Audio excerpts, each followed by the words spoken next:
Welcome to this production of The Odd Couple. Okay, and it really is odd. I never thought that I would be here. You never thought that I would be here. But that's because this is not a normal election.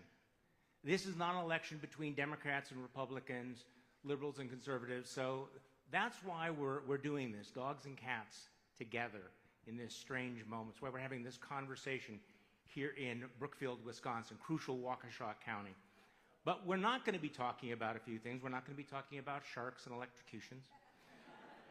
We are not going to be going through Tony Evers' 40-minute playlist and swaying to the music. We're not going to be talking about Jewish space lasers or Arnold Palmer's putting game. That's the other event down the road.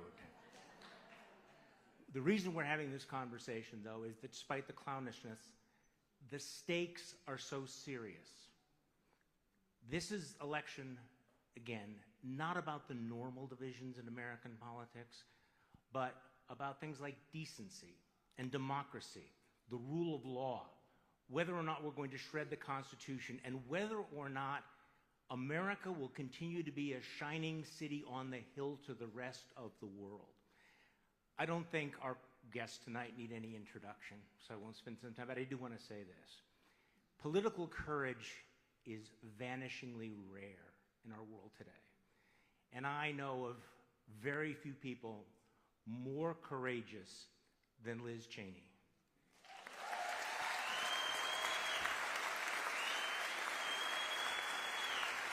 Liz Cheney has given up a lot, but she's also inspired a lot of us. And the thing about Liz Cheney to keep in mind is that Liz Cheney knows that January 6th was not a day of love. So please join me in welcoming to the stage Congresswoman Liz Cheney.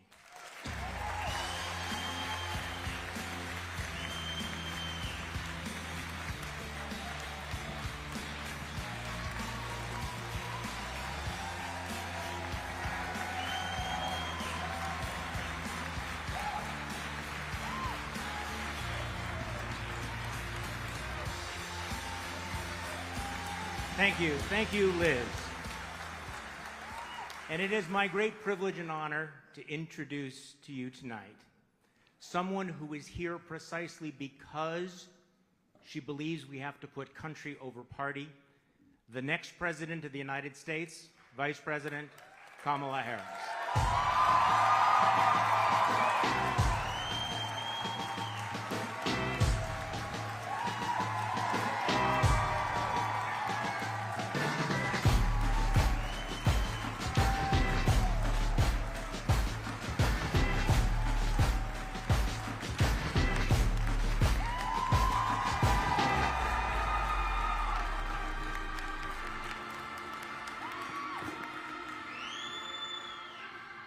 Good evening, everyone. Good evening. And Vice President, welcome back to Wisconsin. It is good to be back. You know, so Tony Evers, that's funny about his playlist. Is it really that long? No. Okay. Every time I land in Wisconsin, almost every time, Tony Evers, the governor, will meet me on the tarmac. And because I did live in Wisconsin when I was 5 years old, every time he will say, "Welcome home." So I do feel and have a connection to Wisconsin and feel a sense. Actually, we all have connections to Wisconsin, which makes this event, I think, so important with 15 days to go. So let's just dive right into all of this. There are actually undecided voters out there, Yeah. and there are undecided voters here, Yeah. people who have never voted for a Democrat, moderates, conservatives who voted for people named Bush and Cheney and Ford and Reagan and Bob Dole. Yeah. Wow, that's a throwback, isn't it? But I guess the question is, what is your pitch to them? Why should they do something they've never done before? Why should they cross over party lines and vote for you? Well, I start from the belief, based on a lived experience, that the vast majority of us have more in common than what separates us. I also know that you all are here spending time that you could be spending doing a number of other things with all of the obligations you each have. And you are here because we together love our country. We love our country. And we believe in the foundational principles that are at stake in this election. I believe that when we think about who we are as the American people, there is more we have in common than what separates us when we think about what is at stake in terms of our democracy, rule of law, the Constitution of the United States, national security, the standing of our country in the context of the world. All of that is at stake. And I will share with you, Charlie, when I was in the Senate for those 4 years that I was there, my favorite committee was the Senate Intelligence Committee, and I'm going to tell you why. We would walk into that meeting in a skiff, which is a secure room. We'd have to leave our cell phones outside. The press, with all due respect, were not allowed in, no cameras. People would walk in, Democrats and Republicans, take off their suit jacket, roll up their sleeves, and we dispense with who was a Republican and who was a Democrat. We were all Americans. We were all in that room with one singular purpose, to concern ourselves as our highest priority with the security and well-being of the United States of America. I think those things are at stake in this election.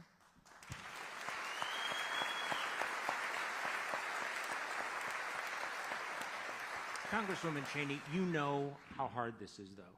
You know how hard it is to break away from tribal loyalty, to do something you haven't done before. So I'd like you to address that as well. Lindsey Graham was on television yesterday saying, what are you, never Trump Republicans, what are you thinking of? How could you possibly do all of this? There are a lot of people who are listening to us who may be disillusioned with what's happening with the Republican Party, but they're afraid of paying the price because there is a cost to all of that. So what do you say to those Americans? Well, don't listen to Lindsey Graham, number one. It's good life advice, actually. But what I say is that what undergirds everything that we are as a nation, everything that we are as a nation is the rule of law, and it's our Constitution. And when you look at what Donald Trump did after the last election, when you look at the cruelty that's involved in someone who watches an attack on the United States Capitol, an attack conducted by people in his name, and refuses for over 3 hours to tell the mob to leave, I mean, people just need to think about what that's depravity. He watched the attack happen, and people kept asking him, please tell the people to leave.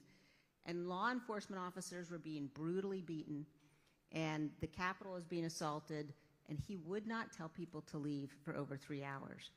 That cruelty is the same cruelty that we see when he lies about the federal government's disaster response, when he puts people's lives at risk because he won't tell the truth. He's a man who's unfit to be the president of this good and honorable and great nation. And so I've spent a lot of time working before I was elected to Congress in countries around the world that weren't free, or where people were trying to achieve their freedom. And I know how fragile this can be, how fragile democracy can be. And so in this election, we have a choice. We have the choice of somebody in Vice President Harris who you know is going to uphold the rule of law. You know that she's going to lead this country with a sincere heart. You know that she is going to always be thinking about what is best for this nation. We might not agree on every issue, but she is somebody that you can trust and someone that our children can look up to. And I think it's so important for us to cast the vote for Vice President Harris this time around. Vice President, I was thinking about one of your social media posts recently where you go through all the things that Donald Trump has bailed out of, that he won't debate you, that he won't do interviews, that he's refusing to release certain information. And you asked an interesting question, what is he hiding? Yeah. So what in fact is he hiding? Well, I wonder what is he hiding. I also wonder what his staff is trying to hide by preventing or suggesting he not debate me again, not do these interviews. It is the norm, as you know, that presidential nominees will do a 60 Minutes interview. He has refused to do that. He is pulling out of interviews left, right, and center. And I think that what we see about him in public, whether it be his rallies or, as you said, would it be called just a solo dance? I don't know that it has I don't think know that has a name to it. Dance is really generous. Yes, what that was. I think it does lead us, and it should lead us to observe that he is increasingly unstable. But you don't have to take my word for it. Listen to the people who know him best. The people who worked with him in the White House, in the Oval Office, in the Situation Room. His former chief of staff, 2 former secretaries of defense, his secretaries of defense, his former national security advisor, and of course his former vice president.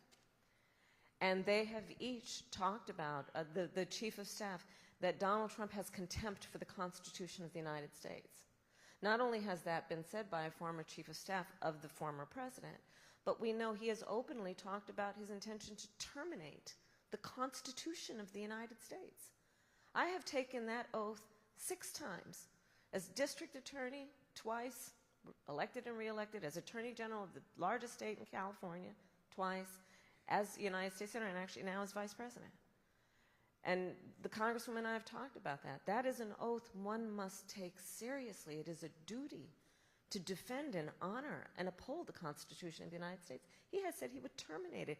Anyone who wants to be president of the United States should never again be able to stand behind the seal of the President of the United States, having said they would terminate the Constitution of the United States.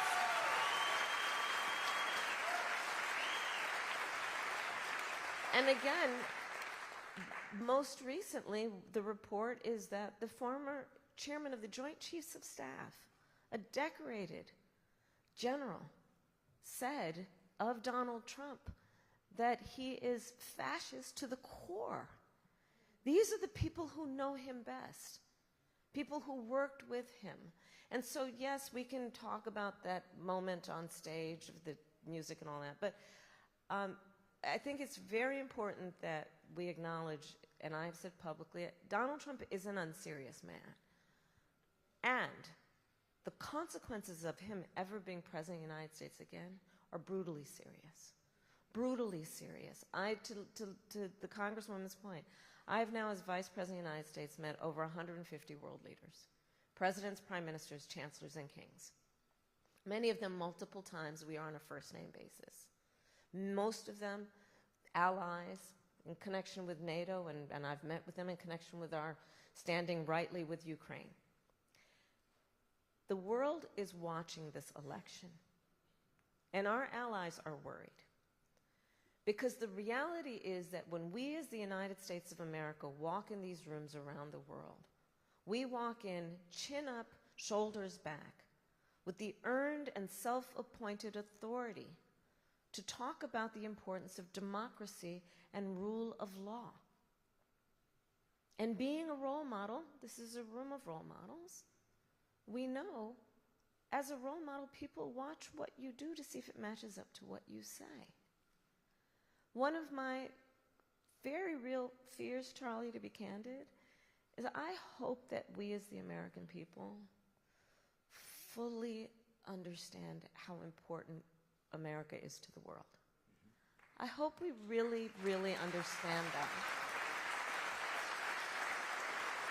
Because this is about what will happen to and with us as Americans, but it will impact people around the world.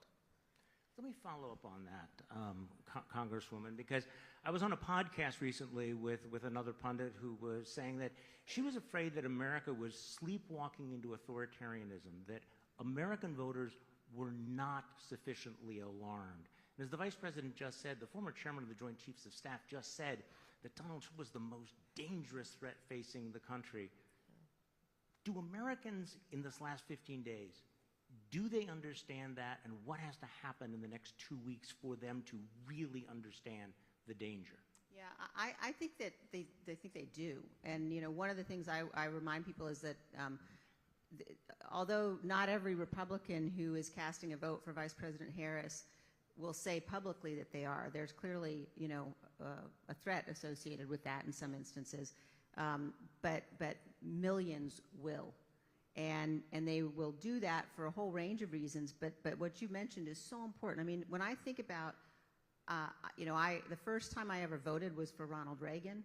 I've known presidents well, obviously, particularly I know Vice President well, in addition to Vice President Harris.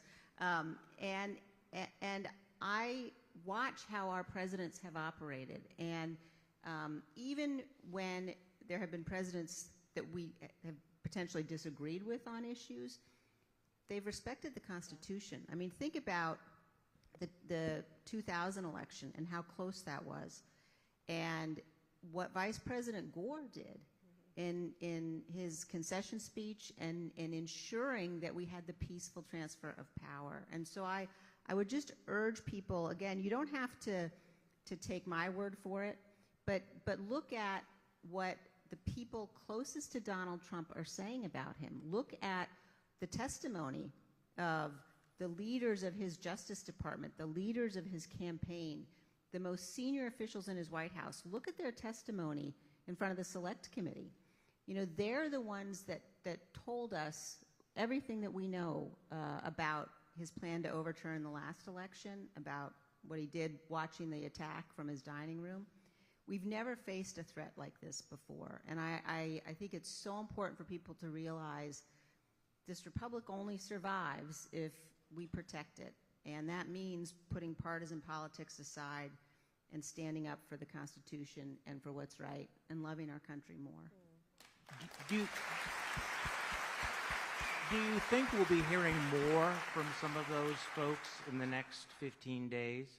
The generals, the chiefs of staff, the people who really understand exactly how unfit Donald Trump is? I do. I also think that, you know, that they have been very clear so far. I mean, Yeah. you've had hundreds of national security officials who served in Republican administrations endorse the vice president. Yeah. And all of the things that, you know, the fact that these people aren't endorsing, the fact that Vice President Pence was the most loyal person there was to Donald Trump, he won't endorse him because he knows Donald Trump asked him to violate his oath of office. Now, that should also give you a lot of pause about J.D. Vance. J.D. Vance is there because he will do what Donald Trump wants, and that makes him a particular danger to the Republic as well. And I'll add to that point. Understand also what happened in the last few months when the Supreme Court essentially told the former president he will be immune from anything he does in office. So whereas before there was at least some threat of consequence and accountability, that no longer exists. And to the Congresswoman's point, imagine Donald Trump, based on everything we know about him and everything we see now and before, imagine him with no guardrails. Because all of those folks who worked with him before, they're not those who held him back, who attempted to ensure that he would follow the law, are no longer there. And we have the Supreme Court decision. So the stakes are very high. Okay, let's go to the audience for some questions. We have some undecided voters who have some questions for you, Madam Vice President. Let's go to Lisa Brockman from Madison.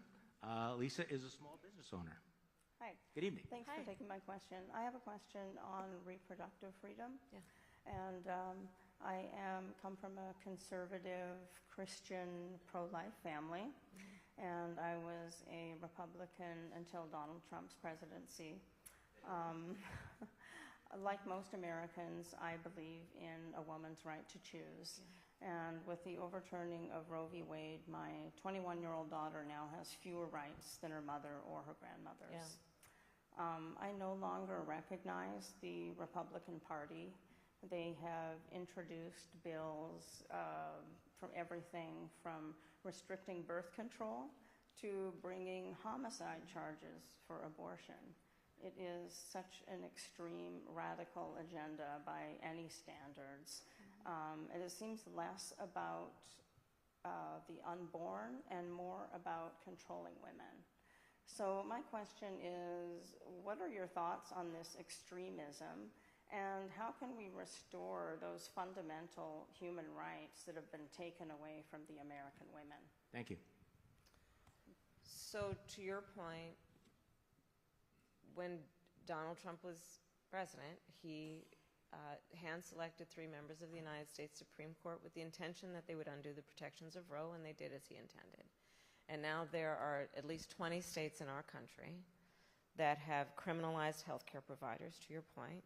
I mean, in Texas, the law provides for prison for life for a doctor, nurse, healthcare provider for doing what they believe is healthcare and in the best interest of their patient.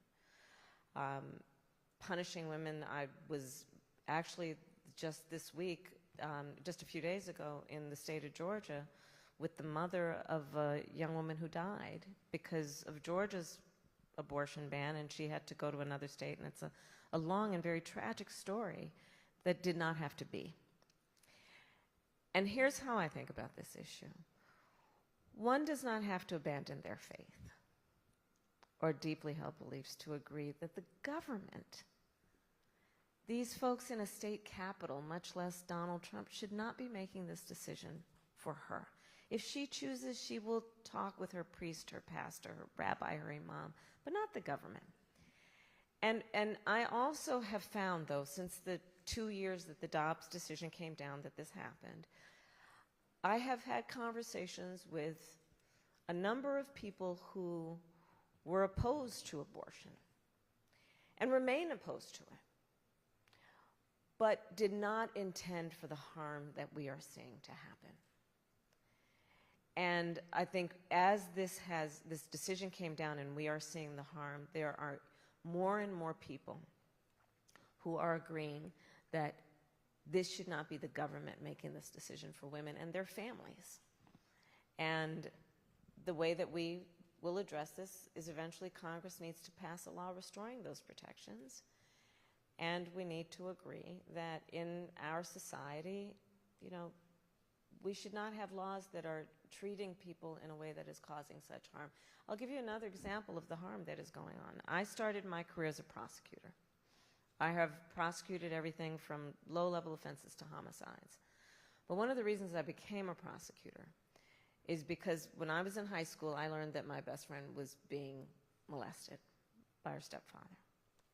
And so I said to her, you have to come live with us. I called my mother. My mother said, of course, and she did. And I made a decision early in my life that I wanted to do the work that was about protecting vulnerable people. There are some of these bans that include no exception for rape or incest. I have specialized in those kinds of cases. And the notion that we would tell a survivor of a crime that is a violation to their body, that they have no right to make a decision about what happens to their body next, I mean, I think that's just unconscionable. I think it's immoral. And so this is one of the issues that is at play. And when this issue has been on the ballot since the Dobbs decision came down, in so-called red states and so-called blue states, the American people have voted for freedom. Congresswoman Cheney, I'd like to get your thoughts on this as well.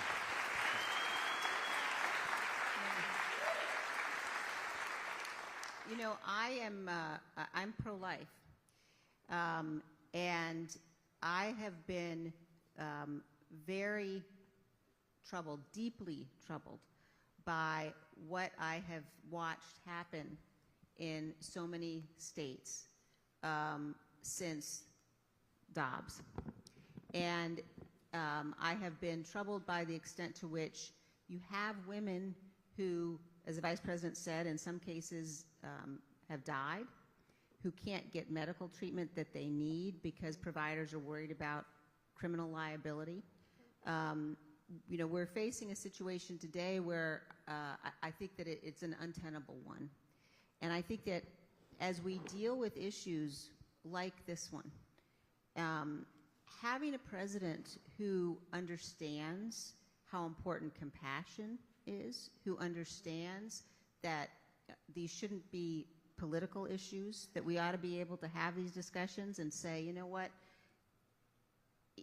even if you are pro-life, as I am, I do not believe, for example, that the state of Texas ought to have the right, as they're currently suing to do, to get access to women's medical records. I mean, there are some very fundamental and fundamentally dangerous things that have happened. And so I think that it's crucially important for us to find ways to have the federal government play a role and protect women from some of the worst harms that we're seeing.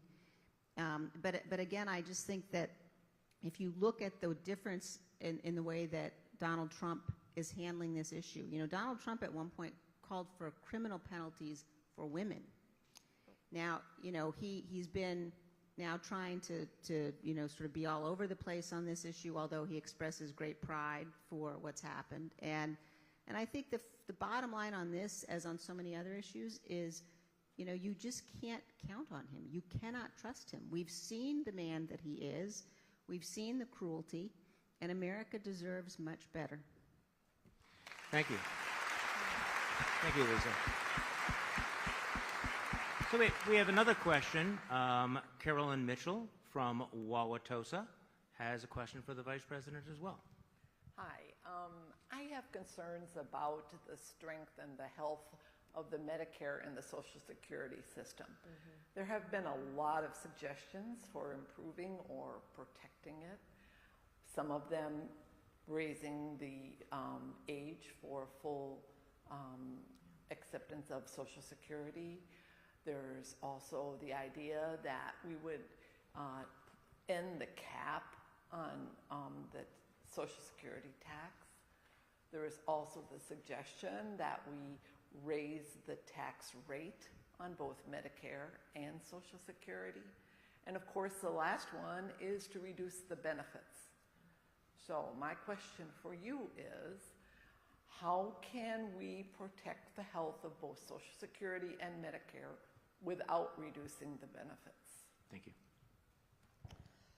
So, first of all, thank you for your question. Actually, just today, I believe it was, within the last 24 hours or so, an independent review of Donald Trump's policy on Social Security has indicated that under his policy, Social Security would become insolvent in 6 years. And what I and you and I think most of us know is that we have many, many seniors in our country where their Social Security check is their only form of income. It's everything and the only thing they have to live on, to pay rent, groceries, all of that. And so we must protect Social Security. If you look at Donald Trump's Project 2025, the plan that they have if he is elected or re-elected president, it would attack Social Security, it would attack Medicare. And back to the point about just what is in the interest of dignity. The President of the United States should have as one of their highest concerns the dignity of the American people.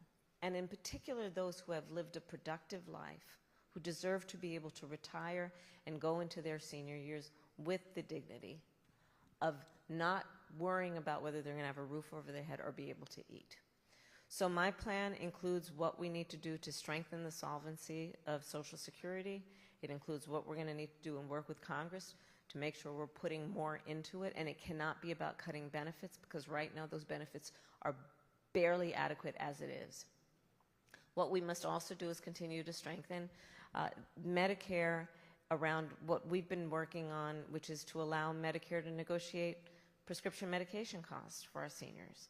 So in the last 4 years, we have now capped the cost of insulin at $35 a month for seniors. This is a huge issue for so many who have otherwise either taken a bus trip to Canada to try and get their prescription medication. You're smiling, you know what I'm talking about. Or not that you have, I'm not suggesting that. Not suggesting that. And we've also capped the cost of prescription medication at $2,000 a year for our seniors.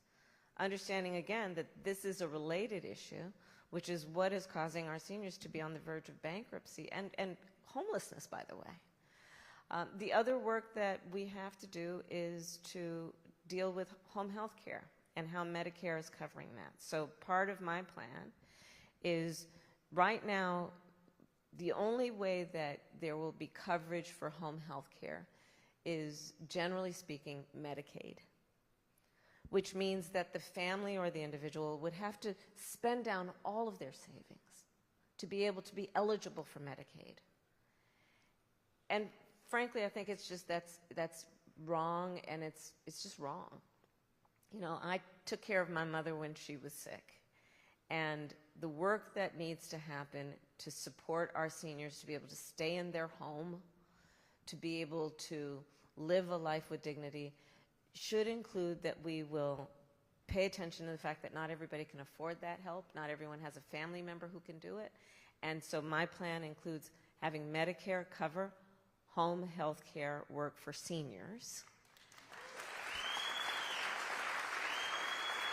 so that you can stay in your home, for example, and have someone who can prepare a meal and help you put on a sweater.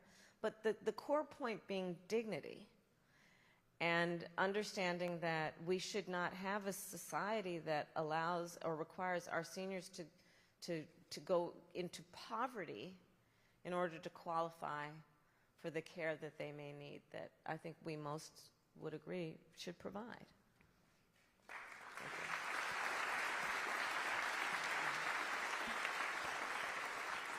And we have another question from the audience from Dan Boberell, who is a retired school teacher, taught at MPS, and now lives in Waukesha.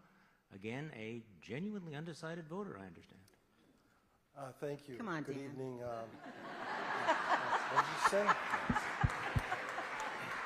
I was told I was going to be an alternate, so I was a little worried about getting my question. But Take your time. Take your this time. is a question. I actually retired from MPS, but I currently teach, and I teach at a private Catholic school. I'm a Catholic, but I've also been pro-life, pro-choice, depending. But I have 5 daughters, and I think it's my duty to continue with the children I teach as well, to see that we need to respect women. And I've really come to the conclusion that this toxicity that exists is just rather embarrassing. And as a lifelong Republican, who I thought your father would be a great president. Thank you. I'd say George wasn't, but I've come to this realization, and it's been very difficult. So my big question was for the future of my children, and also students that I encounter, and try to show that we have to have some kind of civility, like we did back in the 80s when Ronald Reagan and Tip O'Neill, of course, could talk about things and solve problems, and now it's trying to get one better than the other. And so I'm just wondering, in your position now, how to convince people like me, who some of my siblings might be questioning what I'm doing here, but I think, like you said, we have to be courageous, and that's what I'm trying to be. And so what do you think we can do in the last 15 days, or you can, or Madam Vice President, what you can do to try to get some of these people cross over? I know you already said that some of them probably won't say who they're voting for, but or something I could take with me to say, this sounds very good, or we ought to at least listen to this. To reduce the toxicity? Yes. Okay. Yeah, I think that you know, you've really put your finger on something that's so important, and you see it as a teacher. You know, any of us who are around young children, I see it as a mom. My kids aren't so young anymore, but you know, when they look at how elected officials, and in particular how Donald Trump is conducting himself now, that's not a lesson that anybody would look up to. And I think about it often from the perspective of the men and women who've worn the uniform of our country and who have sacrificed so much for our freedom. All of us have an obligation to be worthy of that sacrifice. And in this,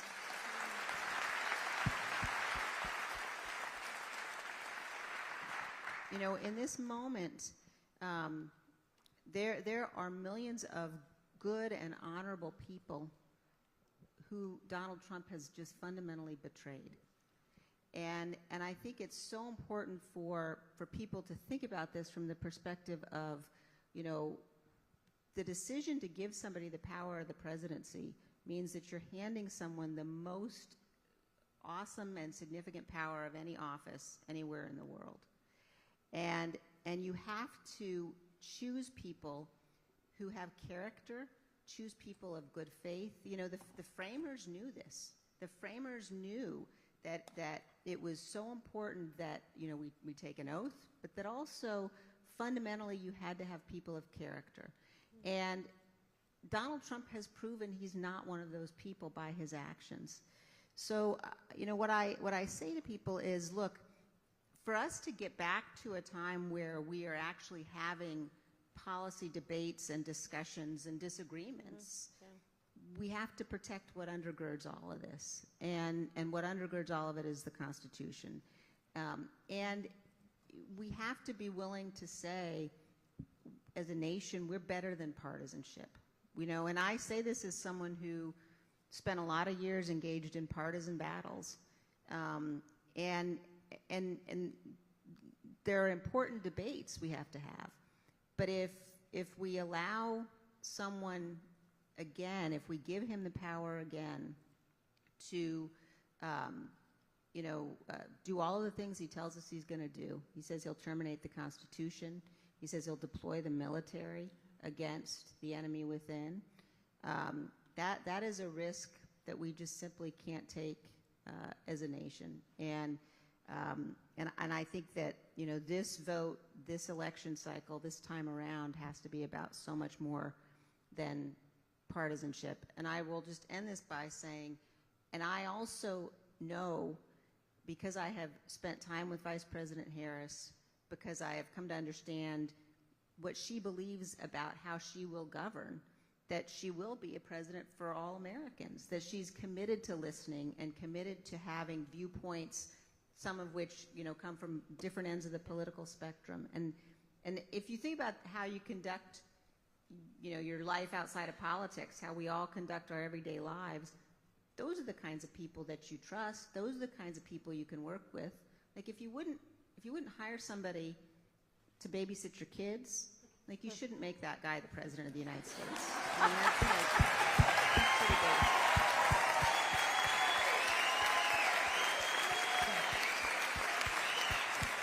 So, Madam Vice President, this question goes to the heart of our discussion tonight, because it is not about politics. It's not about left versus right.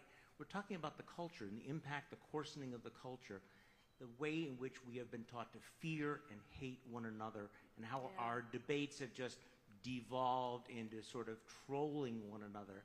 How do we get back from that? So I think that Dan raised, and Charlie, your point is really also hitting on. We have to tap into and rejoice, frankly, in the spirit of who we are as Americans. And we are an ambitious people. We have aspirations. We have dreams. We are optimistic by nature. And we, I think, value certain qualities in our leaders. To your point, as being a teacher, those of us who are parents or parent in any form, the notion over the last several years coming from Trump and those who follow him, meaning people like who he's running with, not his voters, but just others, the notion that the measure of the strength of a leader is based on who you beat down is just wrong-headed.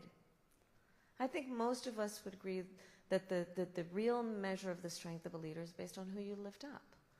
I think most of us would agree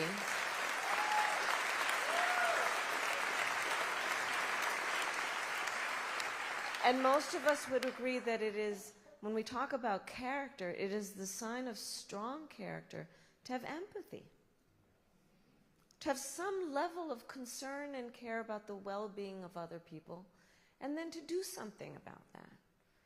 And I think there's so much about this election that calls into question whether we are on a track with a Donald Trump as president to actually teach and to show our children our definition of a leader. And is that it? One of the issues that I think has resulted in the kind of toxicity that you've been describing is that he tends to encourage us as Americans to point our fingers at each other. That's not in our best interest. The vast majority of us have so much more in common than what separates us. We are stronger as a nation when we are working toward a common goal, at least on the most basic fundamental priorities. And I think in this election, you can look at, for example, how he presents in his events to know that he really does not have a plan for America that is about investing in our future, investing in our children, investing in our economies and new industries, investing in our relationships around the world. It's all about himself and his personal grievances. And do we want a president of the United States who spends full time plotting revenge while they sit in the Oval Office? Or a president who is actually focused on the American people? I would also say as a point that I think the Congresswoman exemplifies in so many ways, the strength of our democracy requires a strong two-party system. It really does. It requires that we have healthy debate, based in logic and fact, and that we debate it out, have good vigorous debates, have a good fight over policy. That's good for democracy. But not to point our fingers and call each other names over trivial, petty grievances. So I think all of that is at stake in this election, and tapping into the commonalities that we have around some of these fundamental principles, I think, is going to be key. Well, that's why the stakes are so high, right? Because the presidency is a role model, but America is a role model to the rest of the world. Yes. So in the very short amount of time we have left, Congresswoman Cheney, just talk a little bit more about the stakes for the world. We haven't talked about the stakes for the future of Ukraine, NATO, of all the other democracies who are looking to us. They're so high, Charlie. And, America's safety and security depends upon America leading, and it depends upon allies. Yeah. And when you have someone who is erratic and chaotic and unstable, that puts all of us at risk. I tell people often, I spend a lot of time working on national security issues, and when people that I know in the Republican Party tell me they might be considering voting for Trump from a national security perspective, I ask them, go look at his national security policies. Please go look at them, because what he's proposing in terms of withdrawing from NATO, welcoming Vladimir Putin to attack our NATO allies, he praises Kim Jong-un, the leader of North Korea, and President Xi of China, and Putin of Russia. And if you listen to him, he doesn't just praise those people generally. He praises them for their cruelty, yep, for their tyranny. Yep. That's not who we are as a nation. It's not who we are. And the world needs us to be better, and our own security and our own freedom requires that we have a president who understands America has to lead, and that our strength comes both from our greatness and also from our goodness. And that's Vice President Harris. And just to, thank you.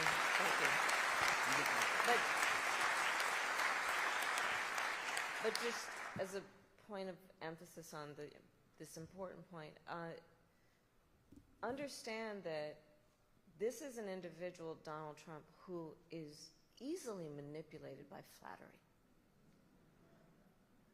And we've seen that.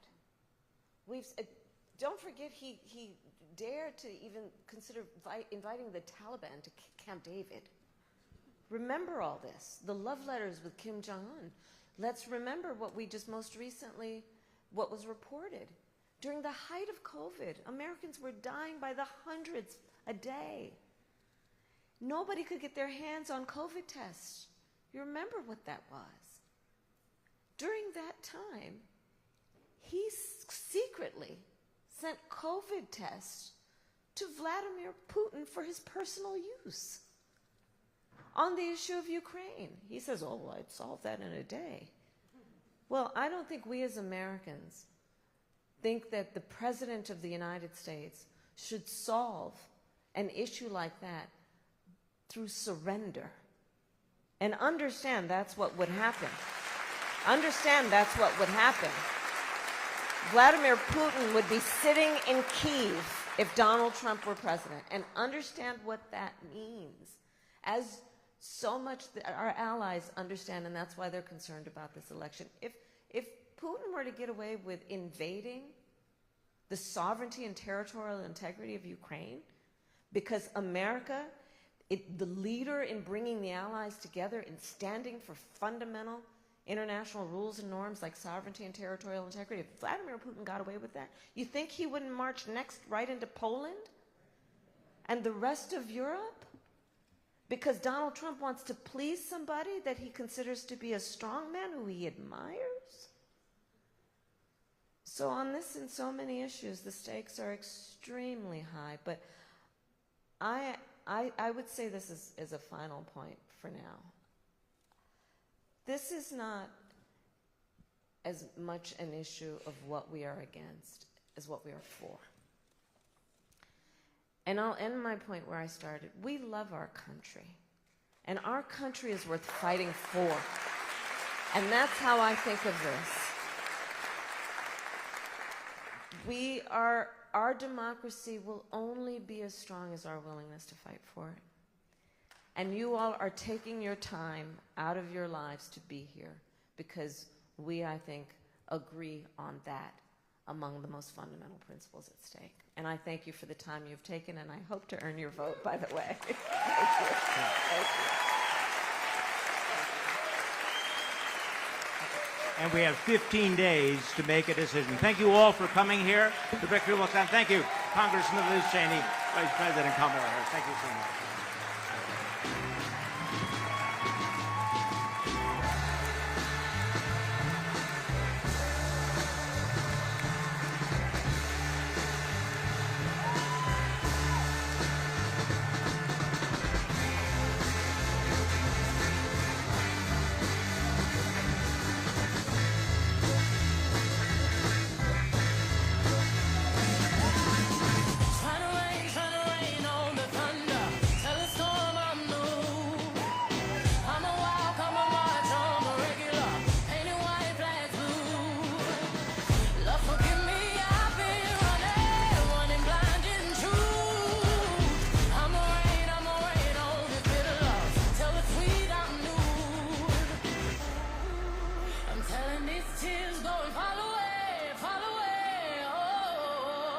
May the last one burn into flames.